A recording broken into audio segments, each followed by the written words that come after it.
Welcome back to the Brunch Batty Wall. I'm your host, Brandon Oasis. Today I'm sipping on that yak. No, I'm playing. It's High C with no ice from Cane's. Non-spawn though, because no freak out for the girlies. Let me know in the comments below what you're sipping on. And without further ado, let's get into the story. So I had a video about Onija Robinson. Onija Robinson, if you haven't heard the story behind it, just go click on that video. That is in the cards and come back to this video and we can get right to it. But this person commented, please update us on her return trip. And we got an update, but American woman who refused to leave Pakistan reportedly spotted in Dubai. This is a two-parter, okay? This is the first one by Vibe. Onija Robinson made waves across social media after she refused to leave Pakistan for months following a failed marriage attempt. One thing to note, in this failed marriage attempt, she was catfishing. Oh boy, she was presenting herself as someone else, but and that's kind of the reason that the family was standoffish. Now she traveled from the South Asian country back to the United States.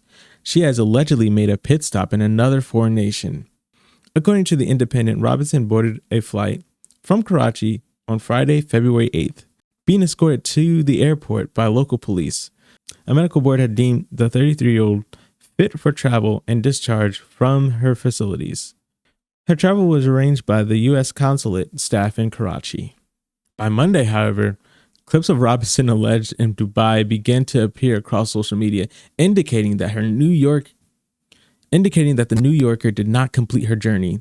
A video shared online showed Robinson as she posed for selfies among a group of smiling men, per The Independent.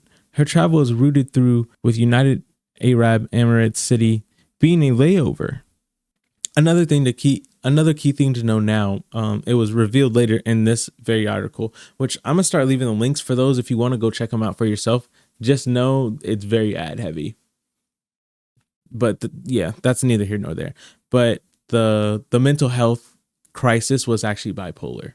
That's what she struggles with mental health wise. It's bipolar disorder, just so you know. But then we got another update. This one is from the Express Turbine. U.S. woman in love with a Pakistani man detained in Dubai. An American woman who spent nearly 4 months in Karachi after falling in love with a Pakistani man has been detained in Dubai after failing to board her flight to the United States.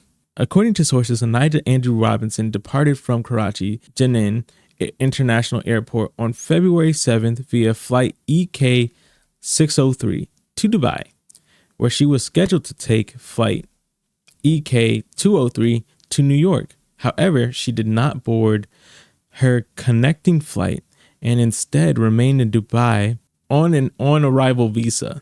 Okay, that was a struggle. Her family in New York was expecting her to arrive, but when she did not reach, the U.S. authorities launched an inquiry. Reports suggest that after the video of her surfaced on social media, U.S. officials contacted UAE authorities, leading to restrictions on her movement and eventually detention. Despite being taken into protective custodies, authorities face a challenge in deporting her. Since she has not violated any law and is on a valid visit visa, she cannot be forcibly removed. Jesus Christ. Additionally, airline officials are reportedly hesitant to allow her on a 15-hour flight due to security concerns. Officials suggest that the only way forward is to convince her to board the flight voluntarily. They're literally detaining her to eventually convince her that it basically making it her idea to go back home. But she don't want to go back home. It keeps getting worse. It keeps getting worse. And knowing that she's dealing with bipolar disorder, it's just, oh my God, it's tough because like I saw a comment actually while I was about to make this video, and it's like, how can you feel sorry for her? She's literally doing this to herself. But it's different. It's different. If I were to do this, nobody should feel sympathy for me because I'm in my right mind. I don't have any mental health disorders. So like me doing this, it doesn't make sense. If I end up homeless in a different country It is 100% my fault. But with this whole disorder, bipolar thing, she's in a state of mania. And plus, there's obviously officials out there that can really define it, or, just doing a simple Google search. So I won't necessarily say what I think media can all attribute to, but just knowing that she has that mental health disorder is just, that's why I feel bad. I don't feel bad about the situation if this was from a person that was in their right mind, but this is a person that's actually actively choosing these decisions in a manic state. If they out in Dubai can convince her that it's her choice to go back to America, I won't be the first, but I'll be quick to let you know. And with that being said, it's the end of this video, but I would like to get into a few comments. I think she thought she married a Dubai millionaire. I admit the sound bites have been very funny, but there's something off about her. I hope she gets back home safely, and I hope she gets the help she needs. I do too. I really hope that they can convince her to come back to the US. And while I do agree, the sound bites were really funny, but then after, I don't know, it's just after finding out the actual context behind why she's doing what she's doing, it makes it a little sad. But anybody who's anybody would probably admit that those were hilarious sound bites. Hey besties, it's Post Brandon here. Oh god. I just wanted to come back here because I wanted to address this last comment. Not that I didn't incorrectly the first time, but after a little more sitting with it and thinking about it, I think this is the better way to address this comment in particular. If you're going to cover these stories, you need to be factual. She catfished a lad in Pakistan. She presented herself as someone different online. The people were very patient with her and were trying to help her. They took her to the hospital to get checked out. You are so far behind on this story, and you are presenting it in a very selective manner. I'm not assuming anything. I'm not assuming ill intent. I'm not assuming good intent. I have no idea. With that being said, if you're going to leave constructive criticism, there's a way to do it, because, like I said, I can't assume ill intent. I can't assume good intent. Why can't I do that? Because there's no tone behind text. So I can't assume anything. I would like to think that this person is actually genuinely trying to help me out. And if you are genuinely trying to help me out, don't worry, I didn't misinterpret it. I don't feel any type of way about it.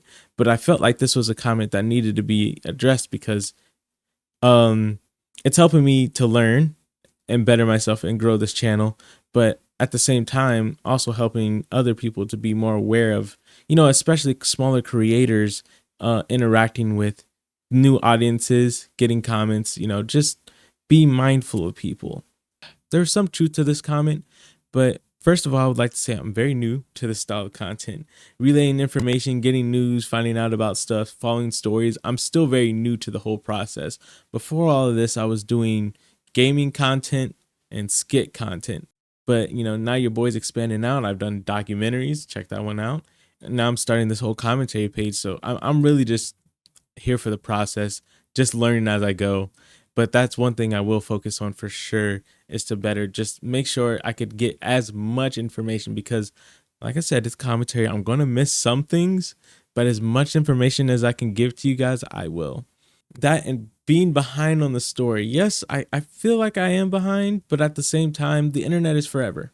One, people are going to cover this story years down the line. They'll come back to this and be like, oh yeah, I remember that story. How did that go? So I'm not necessarily too concerned about being behind.